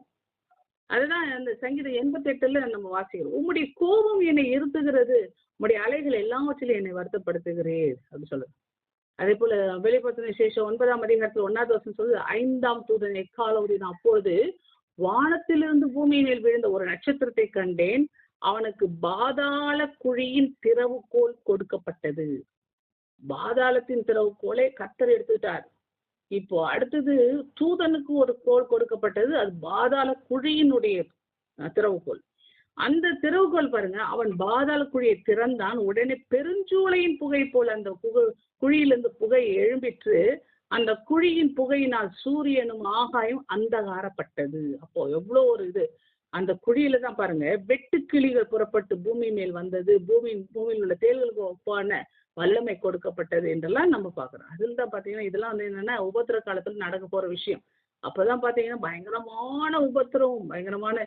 அப்போ பாருங்க அந்த வெட்டுக்கிளி போல வர்றது. இப்போ ட்ரோன் எல்லாம் பார்த்தீங்கன்னா அதனுடைய அமைப்பு தான். அதே போல பார்த்தீங்கன்னா இப்போ யுத்த காலத்தில் யூஸ் பண்ணக்கூடிய ஹெலிகாப்டர் இந்த அமைப்புல தான் செய்யப்பட்டது. அப்போலையும் அந்த அமைப்புல தான் செய்யப்பட்டது. ஏன்னா இந்த இடத்துல சொல்லப்படுகிற அந்த வார்த்தையும் அதுதான். அப்போ அது என்னன்னா யுத்தத்துல அநேகரை சாவடிக்கும். யாரெல்லாம் முத்திரை போடாம இருக்கிறார்களோ, அதாவது பிசாசனுடைய முத்திரை போடாதவர்களோ அவர்களெல்லாம் அது கொள்ளும். ஆனா கர்த்தர் என்ன செய்யறது, பிசாசனுடைய முத்திரை போட்டவர்களை கொள்ளுவார். 2 பேருக்கும் 2 இடத்துலயும் பாடுகள் உண்டு. அப்போ பாருங்களேன், இந்த இடத்துல அந்நாட்களில் மனுஷர்கள் சாவை தேடியும் அதை காணாது போடும். அந்த அளவுக்கு ஒரு வேதனை, அந்த அளவுக்கு ஒரு கொடுமை இருக்கும். ஆனா சாவு அவர்களுக்கு விலகி ஓடிப்போம். அடி அடி அடி அடி அந்த வெட்டுக்கிளிகள் வந்து அவங்க உயிரை கொடுறோம், ரத்தத்தெல்லாம் உரியும்.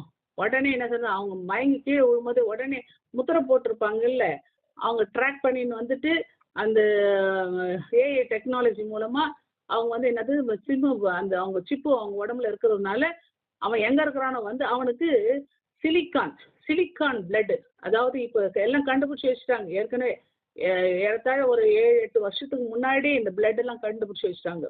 மண்ணில் செய்யப்பட்ட ஒரு பிளட், அதாவது O+. அந்த பிளட் வந்து எல்லாருக்குமே பொருந்தும். அது வந்து மண்ணிலிருந்து பிரிக்கப்பட்டு பவுடர் ஃபார்ம்ல இப்போ இருக்கு. எல்லாம் பிளாஸ்டிக் பையில போட்டு அடைச்சி பவுடர் ஃபார்மா வச்சுக்கிறாங்க.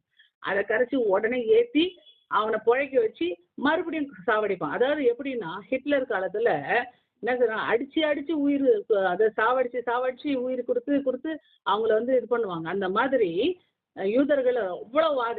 அதே மாதிரி தான் இப்போ இனி வருகிற காலங்கள்ல பயங்கரமான கொடூரமான காலம். அடிச்சு சாவடிச்சு புழைக்க வச்சு மறுபடியும் சாவடிப்பாங்க. அந்த மாதிரி. ஆனா உயிர் போக விட மாட்டாங்க, உயிர் மட்டும் போகாது. அருமையானவர்கள், ஏன்னா அவங்களுக்கு என்டர்டைன்மெண்ட்டே அதுதான். பார்த்தீங்கன்னா ரோமர் காலத்துல கொலோசியம் என்ற ஒரு ஸ்டேடியம், அந்த ஸ்டேடியத்தை பார்த்தீங்கன்னா கிறிஸ்தவர்களை ரத்த சாட்சிகளா அடிச்சு அவங்கள வந்து என்ன செய்வாங்கள, மிருகத்துக்கிட்ட விட்டு அது வந்து அவங்க என்ஜாய் பண்ணுவாங்க. சைக்கோ மாதிரி அவங்க என்ஜாய் பண்ணுவாங்க. எல்லாரையும் துன்பப்படுத்தி அந்த ரத்தம் வர்றதை பார்த்து என்ஜாய் பண்ணுவாங்க. ரத்தம் போன பிறகு ரத்தத்துல தான் உயிர் இருக்குது. நல்லா தெரிஞ்சுங்க, ரத்தத்துல தான் உயிர் இருக்குது. அந்த ரத்தத்துல இருந்து உயிர் போக போக மறுபடியும் என்ன செய்வாங்க, செயற்கை ரத்தத்தை ஏற்றி இப்போ என்ன செய்வாங்க, அவங்க விளையாட ஆரம்பிப்பாங்க. இப்போ இனிமே அந்த 7 வருஷ உபத்திரத்துல இதுதான் நடக்க போகுது. அதுல இருந்து தப்பித்துக் கொள்வதற்காக தான் இந்த மணவாட்டி சபையானது உங்களுக்கு சில ஆயத்தங்களை ஆண்டவர் நமக்கு கற்றுக் கொடுக்கிறார். நம்ம வந்து பயன்படுத்திட்டு இருக்கிறாரு. நம்ம ஒவ்வொருவரையும் தகுதிப்படுத்திட்டு இருக்கிறார். அதுதான் உண்மை. அதனால தான் பாருங்க 9:6 சொல்லுது வெளிப்படுத்தின விசேஷம் 9:6, அந்நாட்களில் மனுஷர் சாவை தேடி அதை காணாதிருப்பார்கள், சாக வேண்டும் என்று ஆசைப்படுவார்கள். போய் நீ சாவணும் நினைச்சாலும் முடியாது. உங்க யோசனை அவன் கேட்ச் பண்ணிடுவான். அவங்க வந்து என்ன செய்வான், உங்களே இது பண்ணுவான். ரொம்ப கொடிதான காலம். இங்க இப்ப இருக்கிற சின்ன சின்ன உபத்திரத்தை உங்களால் தாங்க முடியல, நம்மளால தாங்க முடியல. ஒரு சின்ன கஷ்டத்தை கூட நம்மளால தாங்க முடியல. நம்ம என்ன புலம்புறோம், முறுமுறுக்கிறோம், அழுவறுக்கிறோம். எகிப்துல இருந்து ஜனங்க புறப்பட்டப்போ சீனாய் வனாந்தரத்துல அவங்க என்ன செய்றாங்க, சின்ன சின்ன விஷயத்துக்கு முறுமுறுக்கிறாங்க. காடை கிடைக்கல, அது கௌதாரி கிடைக்கல, அது கிடைக்கலன்ட்டு முறுமுறுக்கிறாங்க. முறுமுறுப்பு தேவனுக்கு அருவருப்பு. ஒருவேளை கைவிடப்பட்டால் மிகுந்த கொடுமையா இருக்குமே. இந்த சின்ன சின்ன கஷ்டங்களே நீங்க வந்து தாங்காம இந்த சின்ன கஷ்டத்துக்கே ஆண்டவர்கிட்ட முறையிட்டு கொண்டு முறுமுறுத்து கொண்டு இருந்தால் இந்த பெரிய கஷ்டங்களை எப்படி தாங்குவீர்கள்? பெரிய கஷ்டம், வேதனை வரப்போகிறது. வேதனை காலம், அந்த உபத்திர காலம். அந்த உபத்திர காலத்துக்கு தப்பித்துக் கொள்ளும்படிக்கு தான் தேவன் ஒரு போக்கை நமக்கு சொல்லி கொடுக்கிறார். ஆகவே ஜாக்கிரதையா இருக்க வேண்டும் அருமையானவர்களே. இந்த இப்படிப்பட்ட ஒரு காரியம் இது வந்து என்னன்னா பாதாள குழி, பாட்டம்லெஸ் பிட். அப்போ அடுத்தது பாத்தீங்கன்னா அந்தகாரம். அந்தகாரம் என்பது டார்க்னஸ், ஸ்கோட்டஸ் சொல்லுவாங்க. ஸ்கோட்டஸ், டாட்டஸ் அப்படின்னு சொல்லுவாங்க கிரீக்ல. அதே போல ஹீப்ரோல பாத்தீங்கன்னா அஃபைலா அப்படின்னு சொல்லுவாங்க ஹீப்ருல. அருமையானவர்களே, இது வந்து அந்தகாரம் என்பது வந்து என்னது, பிசாசினுடைய ஆவிகளினுடைய கிரியைகள். இது பாத்தீங்கன்னா இது வந்து இந்த ஒவ்வொரு ஆவி அந்தகாரத்தில், அதனாலதான் தேவன் சொல்றாரு அந்தகாரத்திலிருந்து ஆச்சரியமான ஒளியினிடத்துக்கு வரவழைத்தார். நம்ம ஒரு காலத்துல அந்தகாரத்துல பிடியில இருந்தோம், பிசாசினுடைய பிடியில, பிசாசின் ஆவிகளின் பிடியில இருந்தோம். நம்மள வந்து என்ன செய்யுது, அது வந்து இப்போ இந்த அந்தகாரம் வந்து என்னன்னா இந்த பூமியிலேயே இருக்குது. இந்த பூமியில இருக்குது. கொஞ்சம் அந்தகாரம் இந்த பூமியில இருக்குது, கொஞ்சம் அந்தகாரம் பாதாளத்துல இருக்குது. ஒரு நாள் அதையும் வெளியே கொண்டு வரும். அருமையான அதையும் நான் சொல்றேன், அந்த வசனமும் சொல்றேன் உங்களுக்கு. ஏசாயா 58:10 சொல்லும்போது ஆண்டவர் சொல்றாரு, பசி உள்ளவன் இடத்தில் உன் ஆத்மாவை சாய்த்து சிறுமைப்பட்ட ஆத்மாவை திருப்தி ஆக்கினால் அப்பொழுது இருளில் உன் வெளிச்சம் உதித்து உன் அந்தகாரம் மத்தியானத்தை போலாகும். அந்தகாரம் என்பது நம்ம நல்லவங்களா செயல்படாமல் நம்மளை இருளுக்குள்ளாய் கெட்டவர்களாக வைக்கிறது தான் அந்தகாரம்.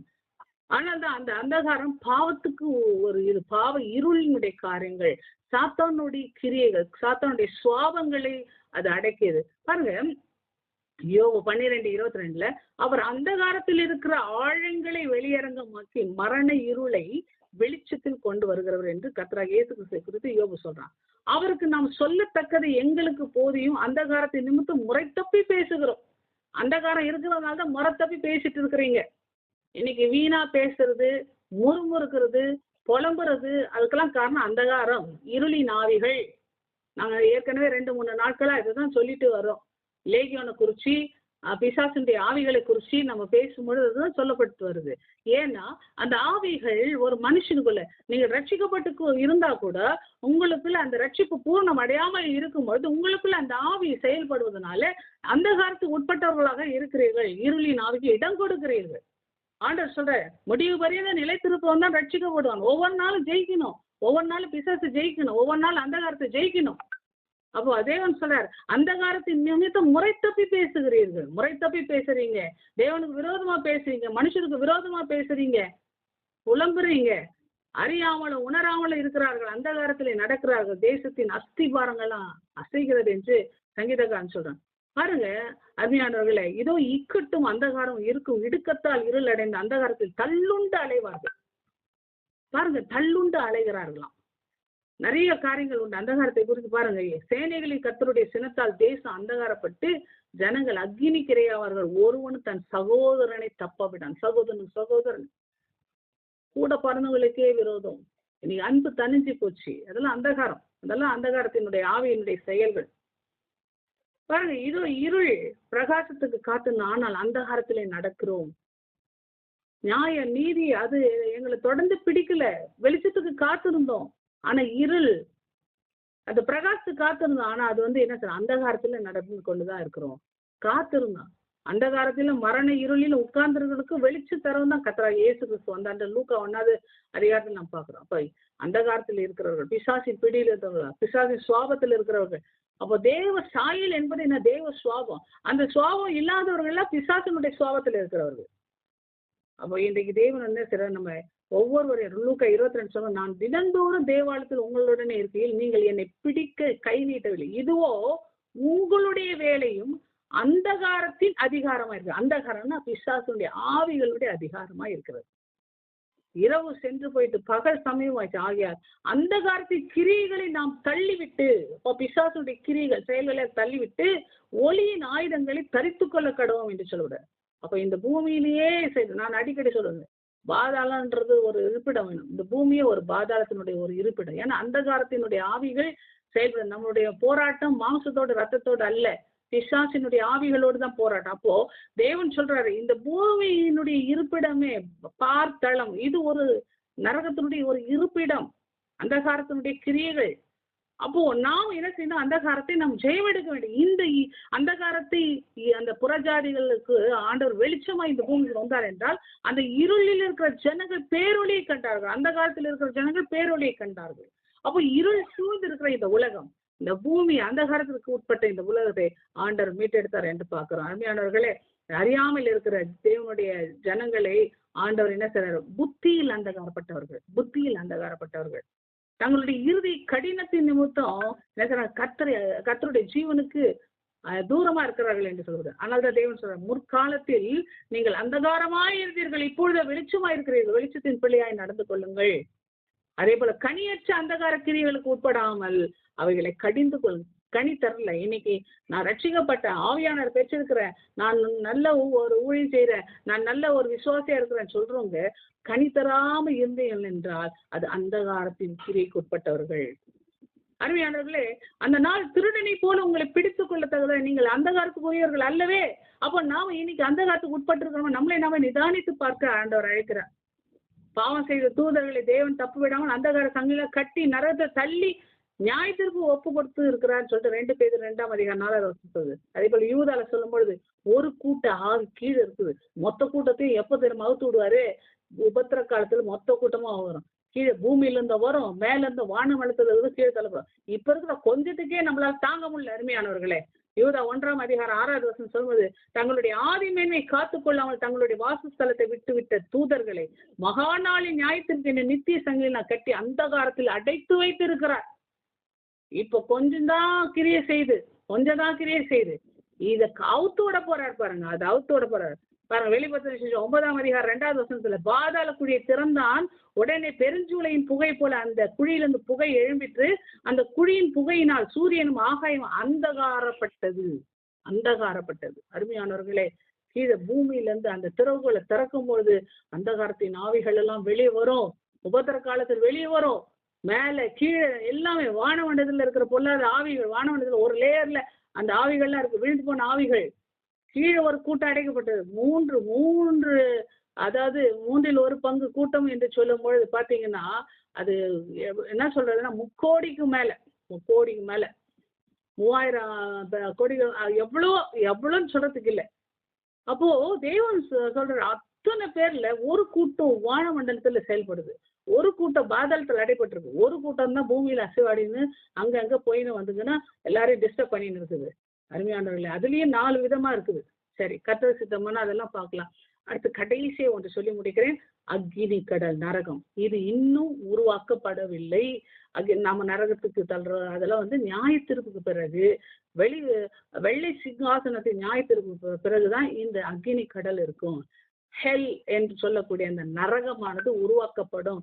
கெஹனா என்று கிரீக்ல சொன்னா கெஹனான்னு சொல்லுவாங்க. அதே போல் ஷியோல்ல ஹீப்ரூல சொன்னா ஷியோல்னு சொல்றது. வெள்ளை சிங்காசனத்துக்கு பிறகுதான் இந்த நியாயத்திற்குரிய காரியம் வரும். அப்போ மிருகம் பிடிக்கப்பட்டது, மிருகத்தின் முன்பாக செய்த அற்புதங்களால் அதை முத்திரை தரித்தவர்கள், முத்திரை தரிச்சவங்க, முத்திரை போடாதீங்க, தயவு செஞ்சு முத்திரை போடாதீங்க. அது சாவே வந்தாலும் சரி முத்திரை போடக்கூடாது. ஏன்னா அதுக்கான ஏற்பாடுகள்லாம் நடந்துன்னு இருக்குது, சில இடங்களை போட்டுன்னு இருக்கிறார்கள். அப்போ பிசாசனுடைய முத்திரை 666, அந்த 666, அந்த அப்படியே முத்திரை 666 இல்லை, உங்க நம்பரே தான் சிப்பா உங்க உடம்புல பொறிக்கிறதுக்கு வருவாங்க. அது எந்த சிப்பும் உங்க உடம்புல ஏத்தாத பார்த்துங்க, அவ்வளவுதான். அப்போ அந்த சொரூபத்தை வணங்கினவர்கள் மோசம் போக்கின கள்ள தீர்க்கதரிசியோடு பிடிக்கப்பட்டான். இப்ப பாருங்க, முத்திரையை தரித்தவர்களையும் அதன் சொருவத்தை வணங்கினவர்களையும் மோசம் போக்கின தீர்க்கதரிசியும் கூட பிடிக்கப்பட்டான். இருவரும் கந்தகம் எரிகிற அக்னி கடலில் உயிரோடே தள்ளப்பட்டார்கள். அப்போ பாருங்க, இப்போ உயிரோடே தள்ளப்பட்டார்கள். கள்ள தீர்க்கதரிசியும் அதே நேரத்துல அந்த சொருவத்தை வணங்கின அந்த சொருவம் தன்னை விக்கிரகம் மிருகமும் கள்ள தீர்க்கதரிசி அன்றைக்கு தள்ளப்படுவார்கள். அடுத்தது பாத்தீங்கன்னா ஆண்டவர் சொல்றாரு, கர்த்தரை தேடுங்கள் அப்பொழுது பிழைப்பீர்கள், இல்லாவிட்டால் பெத்தேலில் இருக்கிற ஒருவராலும் அவிக்கப்படாத அக்னி யோசேப்பின் வீட்டில் பற்றி அதை பற்றிக்கணும். அப்போ கர்த்தரை விட்டுட்டு வேற விக்கிரகத்துக்கு பின்னாடி போகிறவங்களாம் அக்னி கடல்ல பங்கடைவார்கள். யாரெல்லாம் அக்னி கடல்ல பங்கடைவாங்கன்னு லிஸ்ட் போடுறேன். அப்போ அடுத்தது ஆண்டவர் கையில இப்போ மத்திய 3:12 சொல்லு, தூற்றுக்கூடை அவருடைய கையில் இருக்கிறது, அவர் தமது களத்தை நன்றாய் விலக்கி தமது கோதுமை களஞ்சித்து சேர்ப்பார். பதர், யாரெல்லாம் பதரா இருக்கிறாங்க அவங்க எல்லாம் அவியாத நெருப்புக்கு பங்கடைகிறார்கள். அதே போல ஆண்டவர் சொல்றாரு, உன் கை உனக்கு இடர்லா இருந்தா அதை தரித்து போடு, 2 கையுடைய அவியாத அக்னியில நரகத்துல போவதை பார்க்கலாம். ஊனனை அப்படின்னா என்ன அர்த்தம்? உன் கை இடரல் என்றால் கர்த்தருடைய காரியத்தை செய்யாத எந்த ஒரு உறுப்பும் ஆண்டவர் சொல்ற அது அந்த காலத்துக்குரிய உறுப்பு அநீதியினுடைய காரியங்கள் அவயவங்களா இருக்கிறது. அப்ப அநீதியினுடைய அவயவமா இல்லாதபடி நீதி செய்கிற அவயவமாய் மாற்ற வேண்டும். பாருங்கள், அந்த அங்கே அவர்கள் புழு சாவாமல் அக்னி அவியாமல் இருக்கும். அந்த இடத்துல புழு சாவாதான், அக்னி அவியாதான். அந்த நரகம் என்பது அது கெஹனான்றது, அது வந்து அக்னி கடல் கெஹனா, அக்னி கடலுக்கு தான் கெஹனான்ற பேரு. அதே போல உன் கால் உனக்கு இடரல் உண்டாக்கினால் அதை தரித்து போடு, நீ காலுடைய, அதாவது வெட்டி போடுன்னு அர்த்தம் இல்லை. அந்த காலை வந்து நம்ம அரெஸ்ட் பண்ணி ஜெபிக்கணும். அதை அரெஸ்ட் பண்ணி ஜெபிங்க. அவியாத அக்னி உள்ள நரகத்தில் தள்ளப்படுவதை பார்க்கல, சப்பானியாய் ஜீவனுக்குள் பிரவேசிப்பது உனக்கு நலமாயிருக்கு. அங்கே அவர்கள் புழு சாவாமல் அக்னி அவியாமல். பாருங்க எத்தனை முறை திருப்பி சொல்றாரு. 48வது வசனம் மறுபடியும் சொல்றது, மார்க் 9:48, 46, 48, 44 எல்லாம் அங்கே அவர்கள் புழு சாவாமல் அக்னி அவியாமல். திருப்பி இந்த வசனத்தை திருப்பி சொல்றாரு பாருங்க. அப்ப அக்னியுடைய உக்கிரத்தை அவித்தார்கள். இன்னைக்கு எபிரேயர் 11:10 விசுவாச சந்ததி அக்னியுடைய உக்கிரத்தை அவர்கள் அழித்தார்கள். அதனால பயப்படுகிறவர்கள், அவிசுவாசிகள், அருவருப்பாளர், கொலைபாதகர், விபச்சாரக்காரர், சூனியக்காரர், விக்கிரகாரர், பொய்யர், இவங்க எல்லாமே அக்னி கடல்ல பங்கடைவாங்க. இதெல்லாம் ஒரு லிஸ்ட். வெளிப்படுத்தின விசேஷம் 21:8. பயப்படுறவங்க, நீங்க இந்த உலகத்துக்கு பயந்தீங்கன்னா, எல்லா எதிர்காலத்துக்கு பயந்தீங்கன்னா, மரணத்துக்கு பயந்தீங்கன்னா ஆண்டவர் சொல்ல அக்னி கடல்ல பங்கடைவார். அவிசுவாசமா இருந்தீங்கன்னா, ஆண்டவர் செய்வாரா செய்ய மாட்டாரா சந்தேகப்பட்டீங்கன்னா அக்னி கடல். அருவருப்பார், ஆண்டவருக்கு அருவருப்பான விஷயங்களை செய்வீங்கன்னா, கொலைப்பாதகர், விபச்சாரக்காரர், சூனியக்காரர்கள், விக்கிரகாராதனைக்காரர்கள், பொய்யர்கள் எல்லாமே அக்னி கடல்ல பங்கடைவார். அருமையானவர்களே, அதனால அவருக்கு முன்பாக பாதாள வெளியாய் திறந்திருக்கிறது, நரகம் மூடப்படாது இருக்கிறது, நரகம் மூடப்படாம இருக்குது. கர்த்தர் பழிவாங்க நாள்ல ஆண்டவர் நிச்சயமாய் அது வந்து பாருங்க, ஏசாயா 34:9 சொல்லுது, அதன் ஆறுகள் பிசினாகவும் அதன் மண் கந்தகமாக மாறி அதன் நிலம் எரிகிற கீழாய் போகுமா. இந்த பூமியே ஒரு நாள் நரகமாய் மாறும். அதனாலதான் அடிக்கடி சொல்லுவேன், 1 பேதுரு 2 பேதுரு 3:அதிகாரத்துல நீங்க பாத்தீங்கன்னா, 5 பூதங்களும் வெந்து உருகி போகும். நரகத்தினுடைய இருப்பிடம் தான், 5 பூதங்களும் வெந்து உருகி. அக்னி கடல்னா இந்த பூமி எதால செய்யப்படுத்துறீங்களா? அக்னியும் கந்தகமான பொருளால் செய்யப்பட்டது அந்த பூமி. இந்த பூமிக்கு இன்னும் கொதிச்சுக்கிட்டே இருக்குது. சில இடங்கள்ல ட்ரில் பண்ணி பார்த்தாக்கா அந்த இடத்துல பாத்தீங்கன்னா நெருப்பு குழம்பு இருக்கிறத கண்டுபிடிச்சிருக்கிறாங்க. இரவும் பகலும் அது அவியாது, அதன் புகை என்றைக்கு எழும்பும், தலைமுறை அது பாழாகும், சதா காலம் அதை ஒருவரும் கடந்து போவதில்லை என்று சொல்லப்படுகிறது. அருமையானவர்களே, அவன் ஒலிக்கும் இடங்களில் காரில் அடங்கி இருக்கும் அவியாத அக்னி அவனை பட்சிக்கும், அவன் கூடாரத்தில் மீதி இருக்கும் தீங்கு அனுப்பான் என்று யோபு புஸ்தகத்துல சொல்லப்படுது. பாருங்க, இயேசு கிறிஸ்து நியாயத்திற்கு சொல்லும் போது சொல்ற மத்தேயு 25 இடது பக்கத்துல இருக்கிறவர்களை பார்த்து, நற்கிரிகள் செய்யாதவர்கள் யாரா இருந்தாலும் சரி, பிசாசுக்காக அவன் தூதனுக்காகவும் ஆயத்தம் பண்ண இடத்துல நித்திய அக்னியில போய் பங்கடைன்னு சொல்றாரு. பசியா இருந்தேன், நீ எனக்கு போஜனம் கொடுக்கல, தாகமா இருந்தேன், தாகத்தை தீக்கல, அந்நியனா இருந்தேன், என்னை சேர்த்துக்கல, வஸ்திரம் இல்லாத வஸ்திரம் கொடுக்கல, வியாதியா இருந்தேன், என்ன அதே போல காவலில் அடைக்கப்பட்டவனா இருந்தேன், நீ என்னை வந்து விசாரிக்கல. இப்படி இருக்கும் பொழுது ஆண்டவர் சொல்றாரு, இந்த சிறியரில் எனக்கு செய்யாத யாரும் அவன் எல்லாரையும் நித்திய ஆக்கினை அடையும்படிக்கு அவர்கள் தள்ளப்படுவார்கள் என்று சொல்றது. ஆக அருமையானவர்களே, இந்த நாள் நீங்க பொறுமையா கேட்டீங்க. கர்த்தர் உங்களை ஆசீர்வதிப்பார். கொஞ்ச நேரம் எடுத்துக்கிட்டேன் இந்த சப்ஜெக்ட் முடிக்கணும் என்பதற்காக. இதோ இந்த நாளில கூட ஆண்டவர் நம் ஒவ்வொருவரோடு இடைப்பட்டிருக்கிறார். பாதாளத்தினுடைய காரியங்கள், பரலோக ராஜ்யத்தினுடைய காரியங்கள், அறிவாகிய திறவுகோள், தாவீதின் திறவுகோள், இதை குறித்து இந்த திறவுகோள்களை குறித்து நம்ம இன்றைக்கு கற்றுக்கொண்டோம். கர்த்தர் உங்களோடு கூட இருந்து இந்த காரியங்களை புரிய வைத்ததுக்காக நான் ஆண்டவரை நான் ஸ்தோத்தரிக்கிறேன். இதை மனசுல வச்சுக்கிட்டு நாம் தேவனுடைய ராஜ்யத்துக்குரியவர்கள்.